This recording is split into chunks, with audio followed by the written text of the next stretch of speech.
Došiel mi obrovský balíček plný Rituals produktov, tak si ho poďme spoločne rozbaliť. Ja neviem, že či viete, ale Rituals má aj olejčeky na pery a jeden z nich je tento. Tak si ho poďme rovno vyskúšať. Ale voní krásne, úplne jak čerešne. No a na perách pri ňom, že vôbec nelepí a je úplne príjemný. Pokračujem s mojim obľúbeným suchým šampónom na vlasy. Tento už mám myslím tretí a budem sa ho kúpovať stále dokola, pretože mi mega vyhovuje. To je ďalšia vec, ktorá patrí medzi mojich obľúbencov a je to tento antiperspirant, moje obľúbené Yosakura rady.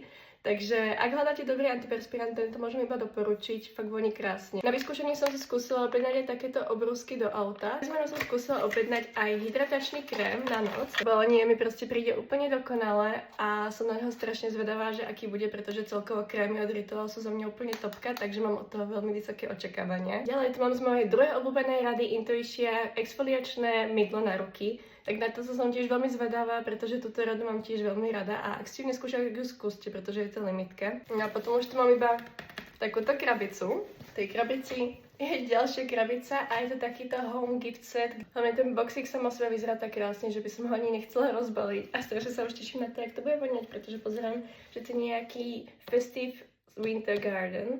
Takže to bude ako taká sviatočná kolekcia, na ktorú sa hrozne teším. A hlavne tie farby, mi sa strašne hodia do domu, biele, zlaté, čierne farby, takže už len ako samotná dekorácia to bude mega krásne, takže na toto sa hrozne teším.